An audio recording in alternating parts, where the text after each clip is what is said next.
La producción de Otra Mañana se comunica con los nuevos Motorola Edge 60 Pro y Motorola Edge 60 Fusion. Hello, Moto. Días pasados, el gobierno, a través del Ministerio de Educación y Cultura, presentó 2 anteproyectos de ley para la creación de la Universidad de la Educación y la ampliación de la participación docente en la ANEP.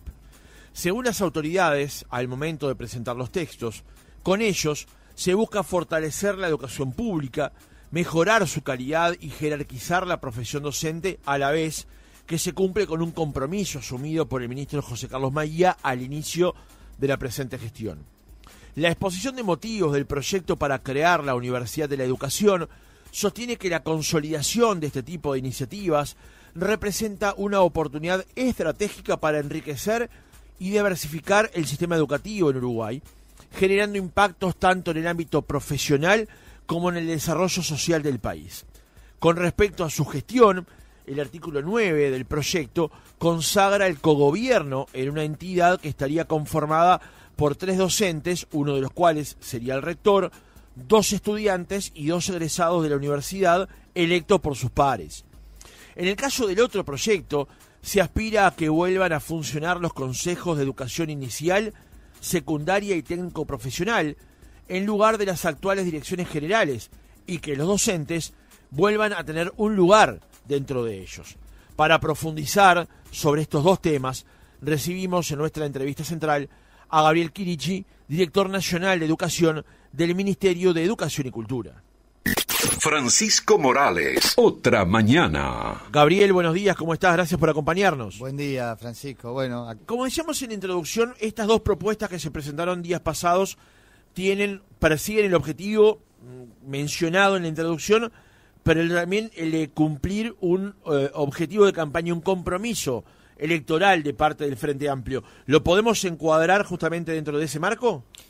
Sí, mirá, yo creo que hay una cosa ahí que es muy importante, ¿no? Tratar de ir realizando sin hacer propaganda excesiva, porque a veces eso también cansa y nosotros en realidad digamos como el talante, la forma y también yo creo la conversación que lidera nuestro presidente Yamandú con un tono muy democrático y también muy uruguayo, aquello de sabremos cumplir, ¿no? Es decir, que es una frase que aparte creo que a todos nos gusta mucho del propio himno cuando juega la selección. Bueno, desde la campaña y también desde las propuestas del Frente y escuchando a muchos actores, ¿no?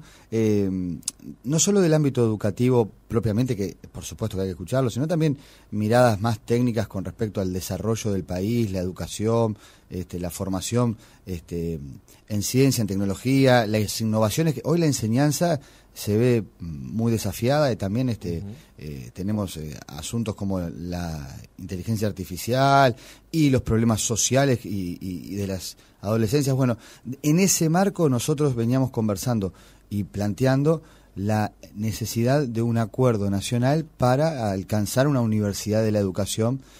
Capaz que te acordás, Francisco, cuando bueno en las diferentes instancias de campaña, yo siempre lo digo, desde el primer acto de Yamandú allá en Plaza Lafone, ¿no? Es decir, bueno, un acuerdo nacional que incluya una universidad de la educación, que vuelva a darle participación a los actores de la educación. Esto quiere decir las ATD, los colectivos docentes, también las familias, ¿no? Los estudiantes, con una perspectiva que no solo tiene cumplir con un compromiso de campaña, sino una concepción de que estructurar, organizar de esta manera la educación es lo más adecuado para alcanzar un mejor desempeño de las diferentes, ya sea prácticas docentes, creaciones de comunidades o centros educativos que tengan a los mejores profesionales trabajando en conjunto con los estudiantes y las familias. Entonces, bueno, por ahí hay un grado de satisfacción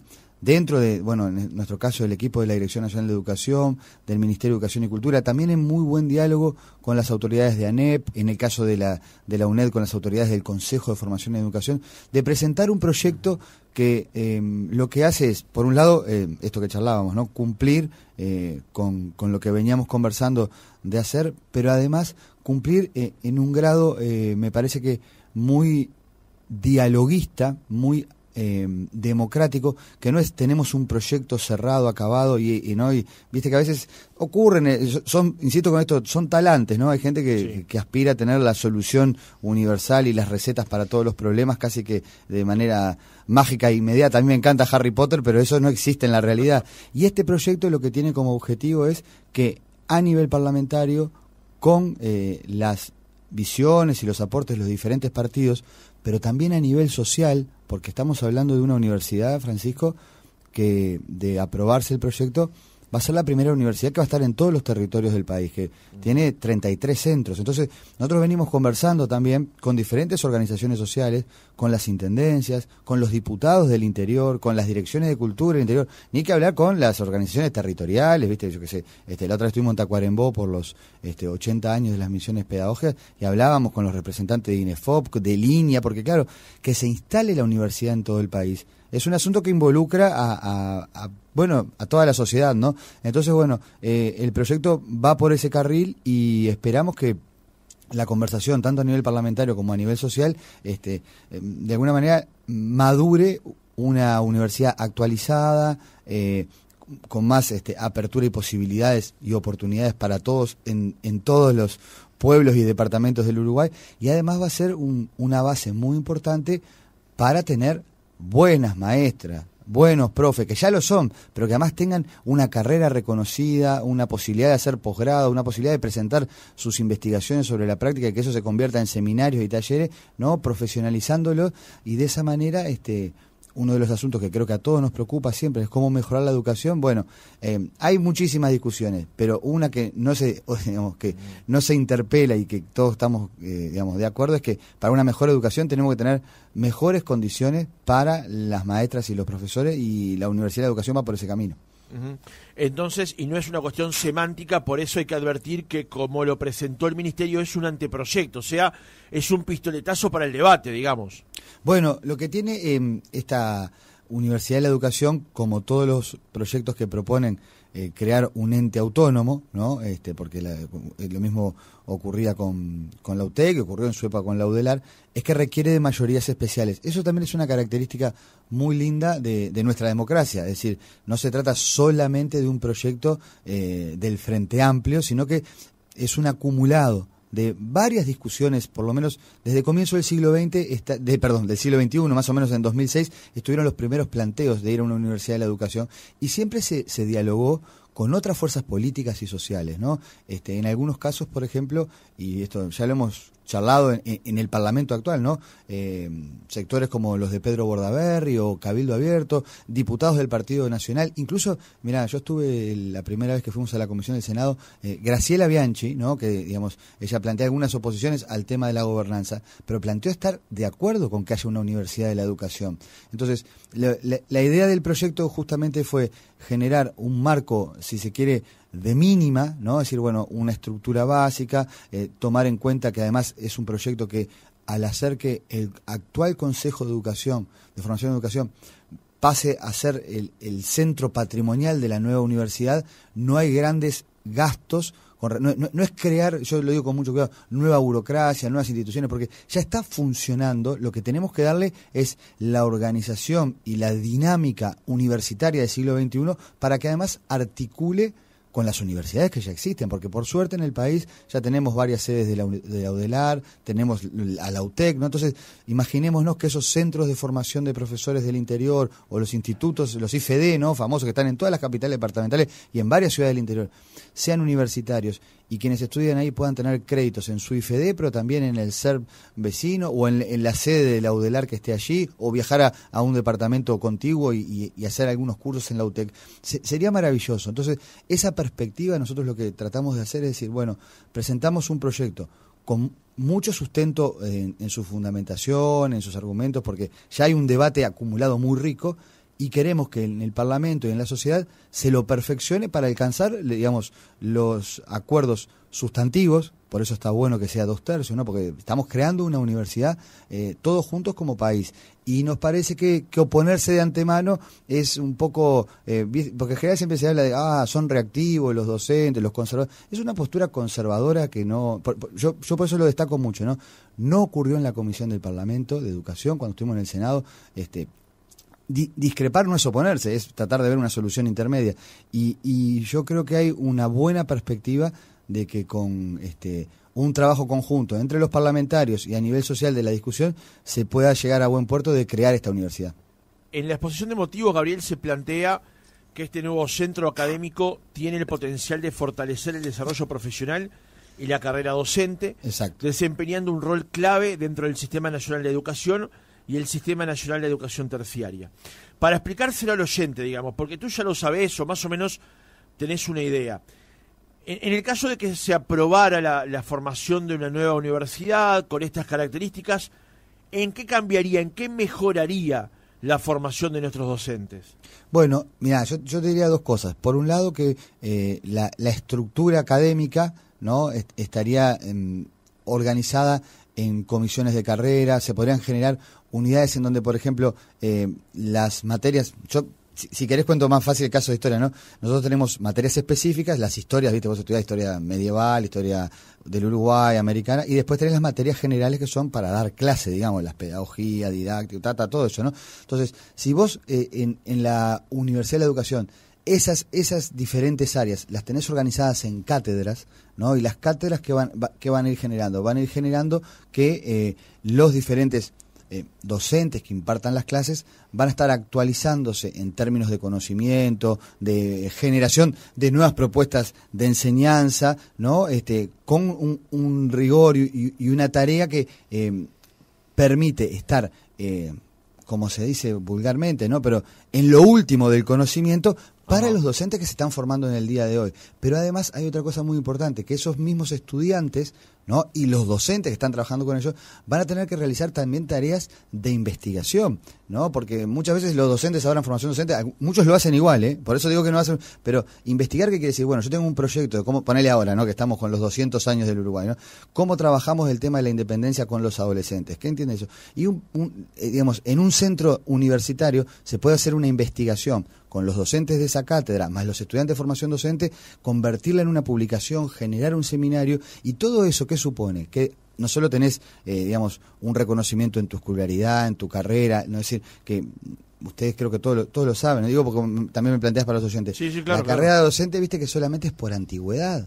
Una cosa que, si pasarlo al grado universitario supone que va a haber docentes que van a ir generando sus méritos, su reconocimiento también por publicar, por investigar, por hacer proyectos comunitarios, ¿no? Entonces, ¿qué pasa? Imagínate que esos estudiantes que tuvieron un proyecto con la cátedra de historia sobre cómo fue la independencia en Uruguay, luego cuando vayan a dar clases, tienen un conjunto de nuevas habilidades y saberes para poner en juego, que van a ser de esas clases elementos mucho más dinámicos y actualizados también. Cambiemos este ejemplo para las ciencias, ¿no?, el trabajo con el ambiente, o para las matemáticas. En la medida que hay una vida cultural con la estructura universitaria, se generan sistemas de aprendizaje, de actualización, de formación, de debate, de intercambio, que enriquecen la formación. Pero además, y lo otro que te agrego, es que vos vas a poder hacer también, como estudiante, créditos, viste que ahora antes, yo soy medio vieja escuela, ¿no?, pero crédito es como el puntaje en la escolaridad, ¿no?, tal materia vale tantos créditos. Bueno, vos podés tomar créditos en la UNED y vas a estudiar didáctica de la historia en la UNED, pero también podés tomar créditos en la UTEC. Entonces, un profe de música en Mercedes está estudiando música, pero viste que la UTEC de Mercedes, por ejemplo, tiene todo ese desarrollo, sonidista, técnico en operación de sonido, porque está la parte del jazz, todo eso. Bueno, entonces, lo interesante va a ser que se va a poder dar verdaderamente un sistema universitario, donde algunas materias uno las toma en lo que ya está ocurriendo en la UDELAR, otras en la UNED, y además voy a agregar un tercer elemento que en general no se charla, pero yo creo que está bueno también. Va a ser posible para los estudiantes universitarios tomar materias de formación en educación, porque muchas veces, y esto es un tema también para pensarlo como país, ¿no?, para nosotros, y bueno, yo pienso en los oyentes que quizá sus hijos, sobrinos, están empezando las carreras universitarias. La universidad es un espacio hermoso, yo he trabajado muchos años allí, pero viste que cada vez hay más estudiantes, y que está buenísimo, pero uno de los problemas que hay, viste que le llaman la masividad, que hay, ¿no? Hay clases, yo tengo un grupo en la FICA ya que son 600 alumnos, claro. Y para atender esa masividad hay que mejorar la enseñanza universitaria. Qué mejor que los profes universitarios puedan tomar también cursos en la Universidad de la Educación con respecto a la didáctica, a la pedagogía. Yo creo que va a haber un complemento de mucha actualización para que, lo digo ahora en términos sencillos, ¿no? Para que las clases estén buenas y sean mejores y estén actualizadas y también estén motivados y reconocidos. Los profes y los estudiantes y las maestras, la Universidad de la Educación es, digamos, como una nueva organización de algo que ya tenemos, pero que lo que le falta es pasar al profesionalismo. A mí me gusta mucho el fútbol, ¿viste? Pero en algún momento el fútbol uruguayo, que fue muy glorioso en los años 10, 20 y 30, pasó a la era profesional. Bueno, yo creo que es el momento de que la enseñanza, que es tan rica y valiosa en nuestro país como nuestro fútbol, bueno, pase a la era profesional realmente y además se integre, le va a aportar muchísimo a las otras universidades y nos vamos a nutrir de las universidades que ya existen. Entonces, Gabriel, los chicos y los propios profes podrían abrevar mejor de esas clases luego de esta formación, digo, de vuelta con la intención de llevárselo al oyente, claro, lo más claro que se pueda. Seguro, porque vos ahí lo que tenés es que, formándote como, yo siempre digo esto con cuidado, ¿no? La formación docente en Uruguay tiene aspectos muy avanzados, mucho más que algunas formaciones catalogadas y administrativamente universitarias. Cuando uno recorre el mundo, yo he tenido la oportunidad de participar en muchos congresos, ¿no? En América Latina y en Europa, ¿no? Tiene una formación muy importante en lo que se llama la formación en el ámbito de trabajo o en la práctica, con mucha reflexión teórica, con muchas instancias de práctica de enseñanza, reflexión y aprendizaje, pero eso no está todavía en el grado universitario que debería estarlo. Hay un segundo nivel de la formación académico-docente que es todo lo que vos trabajás o enseñás, sea matemática, historia, física, tiene que tener un componente de actualización con respecto a los avances en tus disciplinas. O sea, las personas, hoy no es igual cómo se enseña la matemática que cuando íbamos nosotros a la escuela. Yo llego a la escuela, pero en el liceo había un librito, ¿te acordás? De Pitágoras, yo qué sé. No digo que no se use más, pero entonces, ¿qué pasa? Esa actualización no solo tiene que ver con una forma de dar clase, que la vas a estudiar en la UNED, sino también con que hay avances en las matemáticas, en la historia. Hoy la historia no es una historia solo de Uruguay, es regional. A ese conocimiento vos accedés de mejor manera en una estructura universitaria que te ofrece la posibilidad de seminarios, congresos, proyectos que sean no solamente aprender una materia y dar un examen, sino que hay una como construcción, yo entiendo que mucho más sustantiva, de vincular las digamos principales líneas de un contenido, sea la materia que sea, geografía, lo mismo, ¿no?, con las formas de enseñar. Entonces, eso va a hacer después que también las prácticas docentes estén mucho más como habituadas a la actualización, a la participación en instancias colectivas, a la generación de conocimiento nuevo y lo otro, ¿no?, que a mí me parece fundamental, y cuando uno recorre también esto, pasa pila, yo conozco más que nada secundaria, en los liceos del interior, ¿no?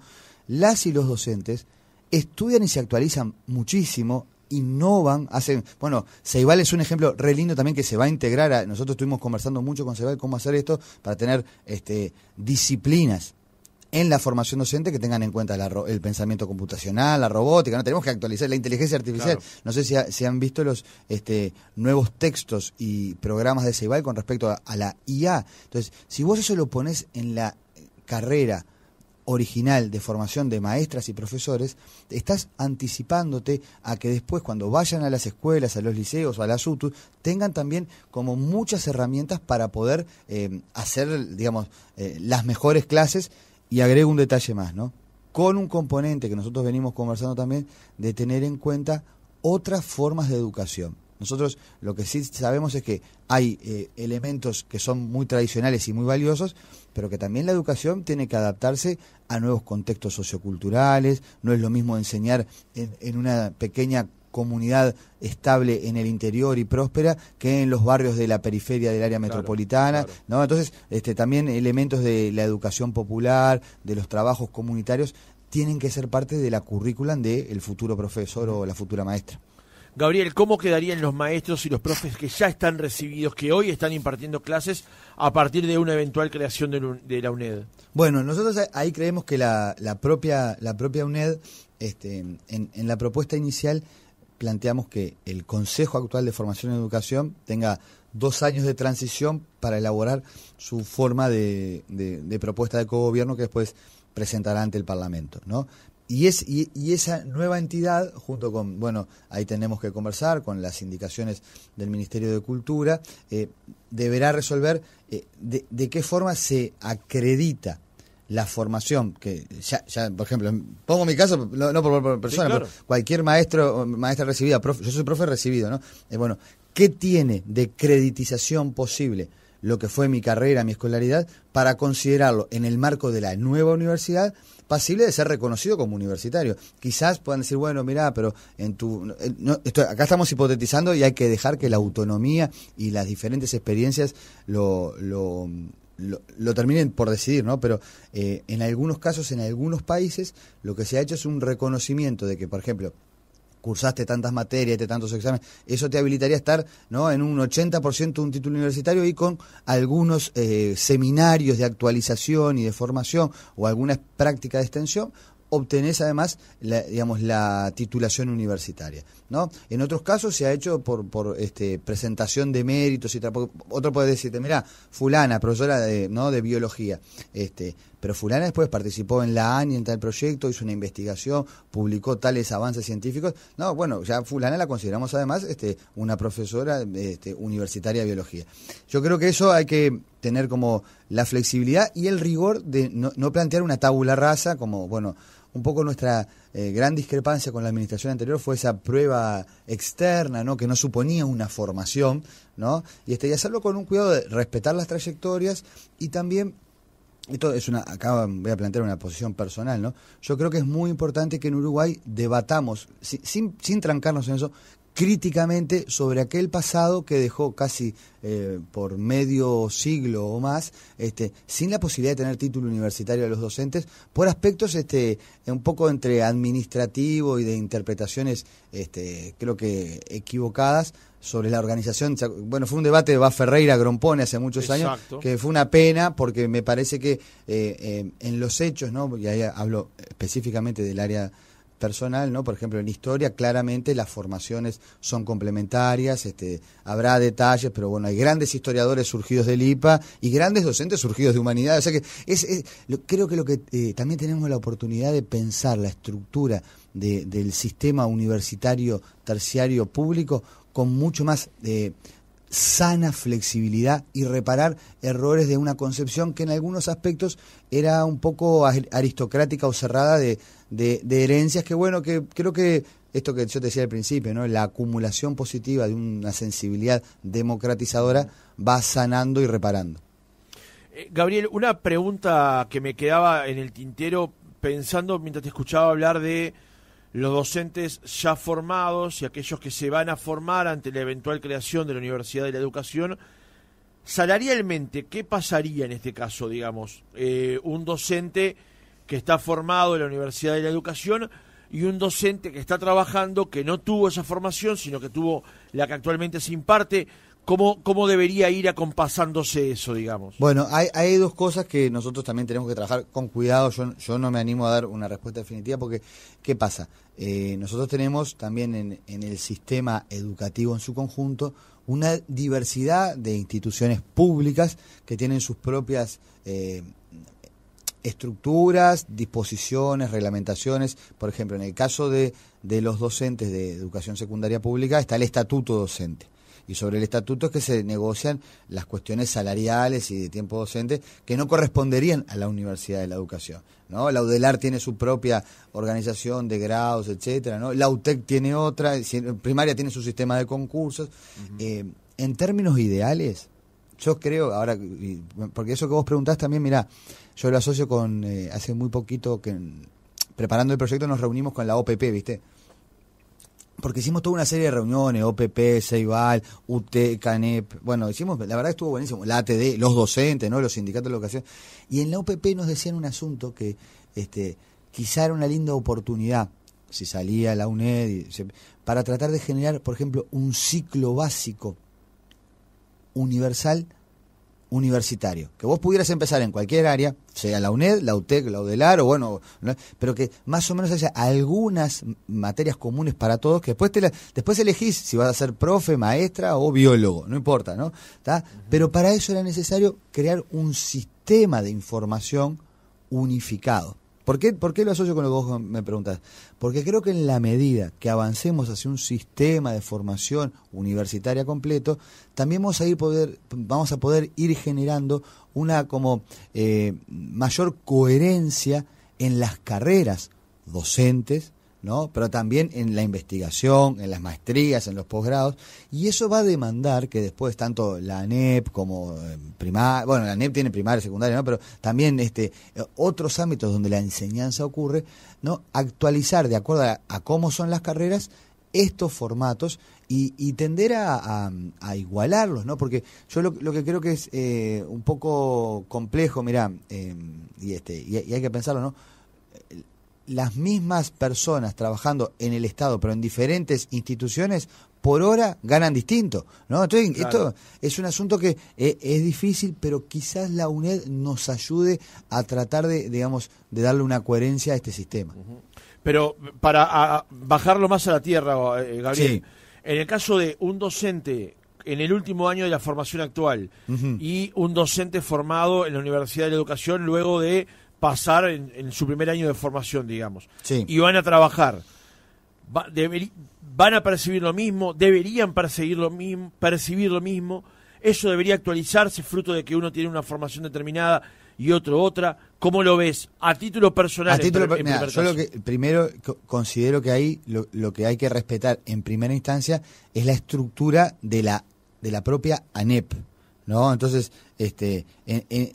que es todo un debate después, ¿no? Pero en ANEP se pagan las horas docentes según el grado, según la antigüedad. Entonces, vos podés venir recibido del IPA o de la Universidad de la Educación. Cuando trabajes en ANEP estarás de acuerdo a la pauta salarial y que paga ANEP, y debería ser igual.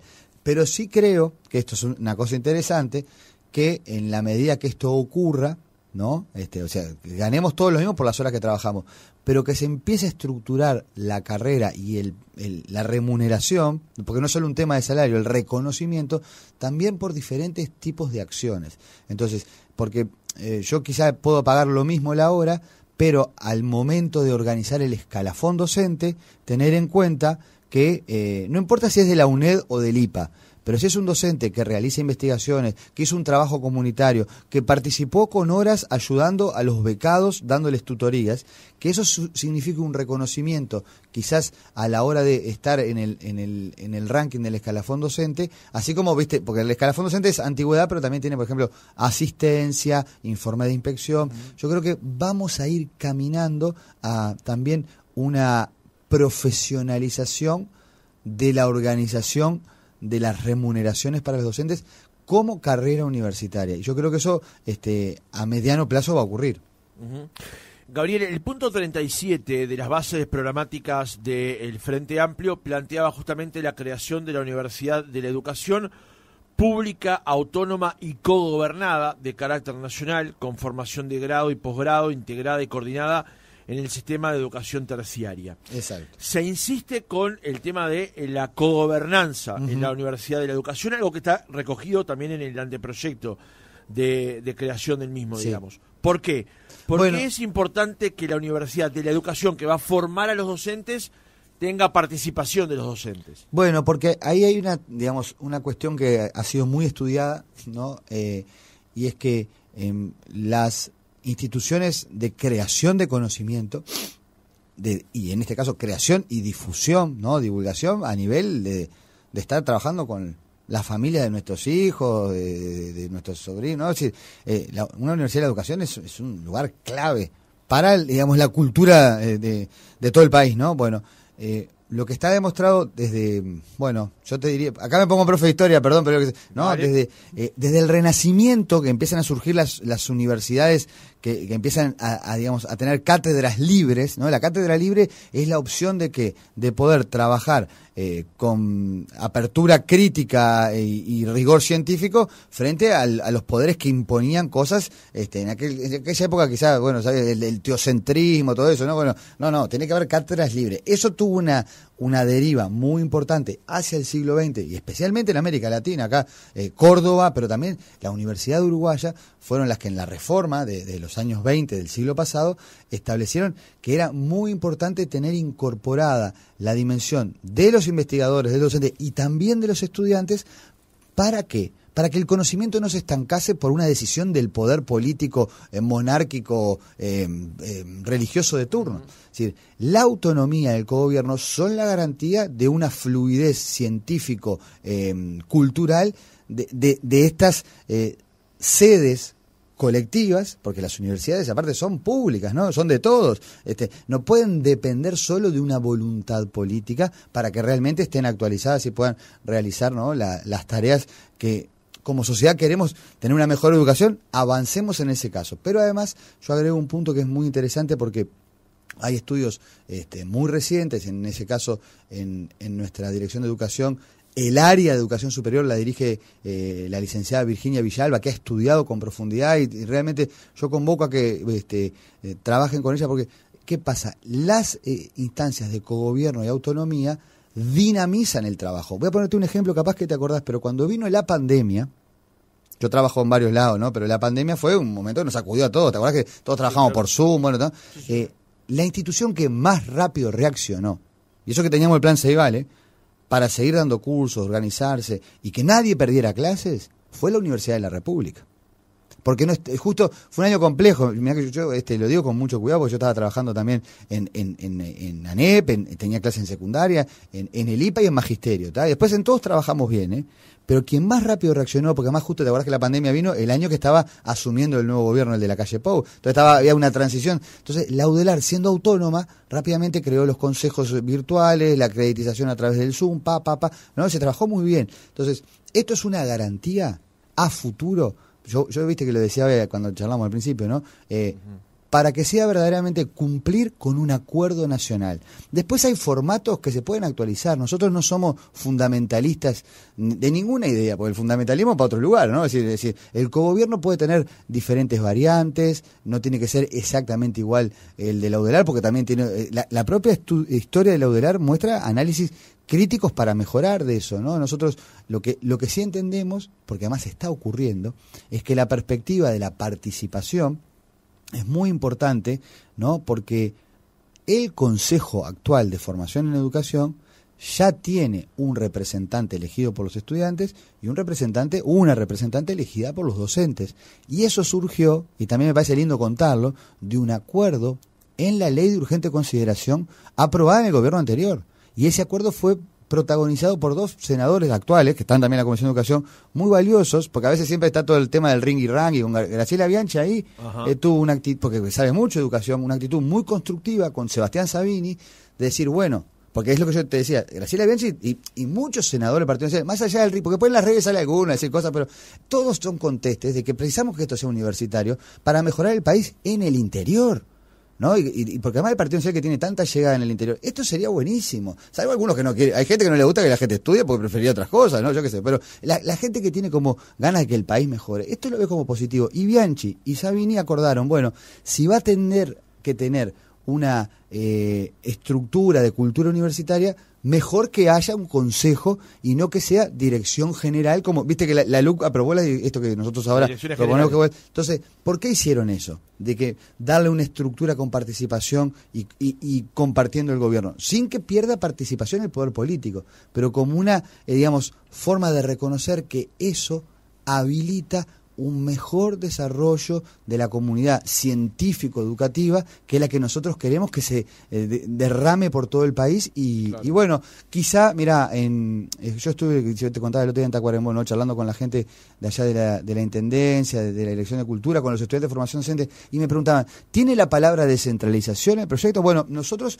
aspiramos a que en el debate parlamentario esto también aparezca. No es, o sea, vos lo decías muy bien, no es un proyecto de tapa cerrada, es un proyecto para agregarle cosas constructivamente. Ahora, el artículo 9 de la creación del anteproyecto dice: el Consejo Directivo Nacional estará integrado por 3 docentes, uno de los cuales será el rector, 2 estudiantes y 2 egresados de la Universidad Nacional de la Educación electos por sus pares. Días pasados entrevistamos a Graciela Bianchi aquí en el programa sobre este punto y ella está en contra del cogobierno, digamos. ¿Para ustedes esto es negociable? ¿Para ustedes esto es, bueno, entra dentro del espacio en el que se puede intercambiar? Te lo pregunto porque la propia Bianchi planteaba que una alternativa a esto que ellos rechazan, o ella rechaza en principio, sería un modo de gestión como el que tiene hoy, por ejemplo, la UTEC. Bueno, yo creo que esto, nosotros como Dirección de Educación creemos que la mejor solución está en lo que propusimos con esto de ir hacia una autonomía y un cogobierno, en el entendido que esto también se va a conversar en el Parlamento y ya te digo, no somos cerrados, tanto que desde la campaña hablamos de un gran acuerdo nacional. Eso será un tema, o sea, ya tuvimos una primera instancia, en aquel caso con Bianchi, también para tratar de llegar a acuerdos, ¿no? Pero creemos que es muy posible hacerlo, así que quizá eso también es más una cuestión para la arena parlamentaria, para los legisladores de nuestra fuerza política allí, de ver en qué aspectos hay espacio para la negociación. Y yo creo que también acá hay que ser creativos para que vea luz una universidad nacional. Gabriel, yendo al otro tema, porque la entrevista hoy estaba estructurada en 2 grandes polos, que era uno, la formación, la creación de la Universidad de la Educación, y el otro, la ampliación de los consejos desconcentrados, los que antes se llamaban así, ahora se llaman direcciones generales, que ustedes plantean vuelve a ser con la formación anterior, digamos. ¿Por qué? Porque entienden que es a 4 años de este cambio, es imprescindible o imperioso o es menester volver al estadio anterior, digamos. Bueno, mirá, yo 2 cosas, porque estamos muy sobre la hora, y esto da para charlar de verdad mucho. Largo y tendido. Y el otro tema también es muy importante, pero yo lo simplificaría a cuenta de otra charla, y ojalá que puedas estar en el estudio también, ¿no? Nosotros lo que evaluamos con el cuidado y también con la experiencia que en este caso todas las autoridades que estamos participando de la educación venimos de la educación, somos también contestes en ser abiertos y no creemos que solo la respuesta está en ser profes o maestros, pero es muy importante tener la experiencia y la vivencia, ¿no? Para, digamos, tratar de construir algo mejor. Y lo que ocurrió en los últimos 4 años fue que se intentó establecer un modelo de gestión que desconocía las prácticas de la educación, que no son solo dar clase, ¿eh? La práctica de la educación es construir comunidad educativa, generar sentidos para las familias y para los estudiantes, revisar esas prácticas, ver dónde tenemos que renovar sistemas de evaluación, formatos de pasaje de grado, experiencias que vinculen las nuevas tecnologías y el deporte. Yo te podría hablar por eso digo que es grande el tema, pero ¿qué pasó?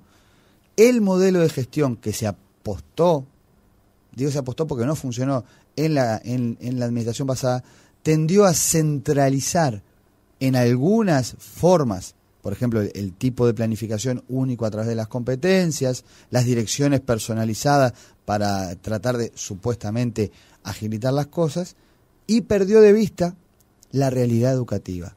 Todos sabemos que terminado el periodo anterior, menos estudiantes estaban concurriendo a las escuelas y los liceos del Uruguay.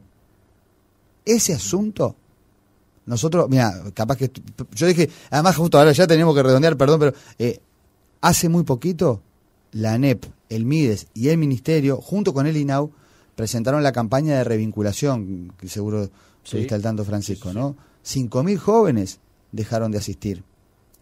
Son razones variadas. Yo no estoy diciendo, no estoy diciendo que la culpa sea de lo anterior, porque las razones, las causas, y en esto como también siempre lo digo, como profe de historia, ningún fenómeno se explica por una causa, es multicausal, hay cambios culturales, problemas económicos, problemas de distancias, muchas cosas. Ahora, la gestión unipersonal de una sola forma de planificar y encarar lo educativo, y además sin dar espacio a la participación, lejos de arreglar ese problema, lo omitió, los invisibilizó. Entonces, ¿qué hicimos nosotros? Vamos a volver a la participación, pero no a la participación, porque dicen, viven en asamblea. No es vivir en asamblea, es organizarnos para ver cómo hacemos para que las directoras, con sus comunidades educativas donde nos faltan chiquilines, se organicen con las maestras y tengan la posibilidad de ir a buscarlos. Y primaria rescató un montón de gurises. ¿Cómo hacemos para que los profesores, o los ECAP, nosotros, los ECAP dependen del Ministerio de Educación y Cultura, que tiene una llegada territorial a los barrios más pobres del interior? Se vincularon pila de gurises, que incluso eran de UTU, a los ECAP de vuelta. ¿Por qué?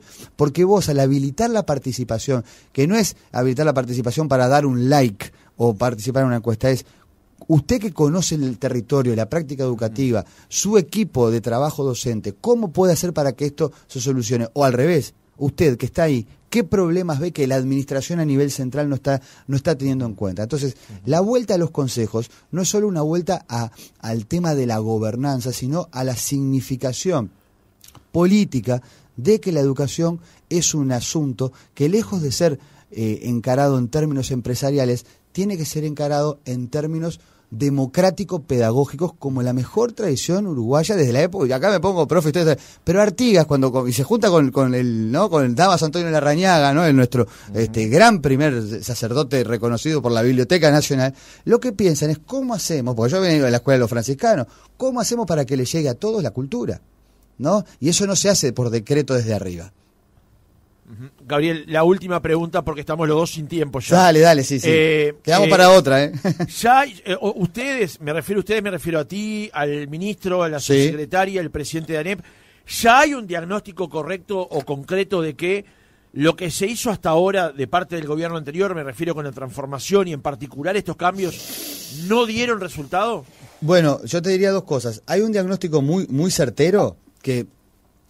por ejemplo, el régimen de pasaje de grados, la extrema burocratización, porque yo siempre lo digo con cuidado, porque a veces uno está... Yo lo escuché el otro día a Mieres, al que tengo un gran respeto, porque aparte es un político de larga historia, que decía, esto de la manera de más burocratización.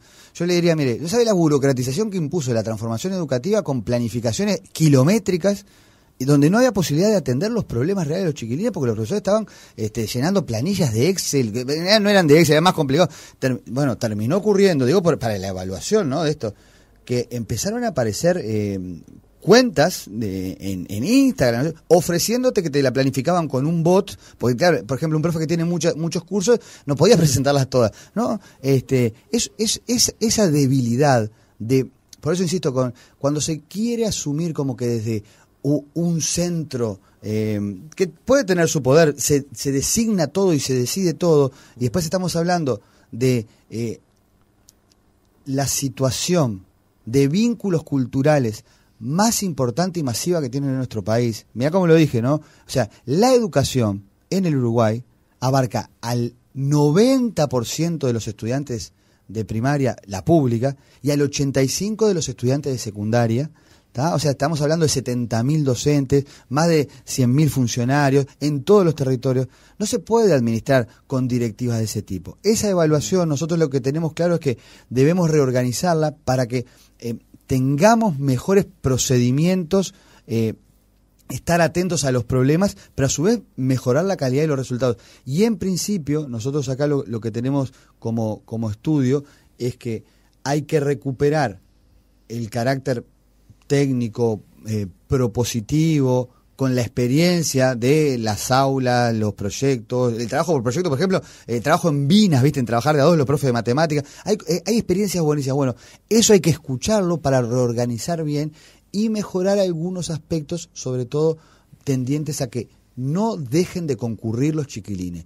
Uno de los, para nosotros, así como prioridades, tenemos que hacer que todas y todos estén viviendo la oportunidad de educarse a nivel público. Y para eso, además de, digamos, de tener como ese diagnóstico, y te lo voy a redondear, yo te dije esto para charlar mucho más, ¿no? Pero sí, claro. ¿Qué pasa? Hay un punto, es la transformación educativa como tal. Nosotros eso lo hace directamente la ANEP, en lo curricular, en la estructura, lo que se han generado son las instancias para que se expidan vuelvo a esto con cuidado, las asambleas técnico-docentes, no los sindicatos, y no tengo nada contra los sindicatos, yo soy afiliado al mío, ahora no estoy en actividad por supuesto, pero los sindicatos se expiden sobre otros asuntos vinculados al Consejo de Salario, propuestas laborales, etcétera, y aportan mucho.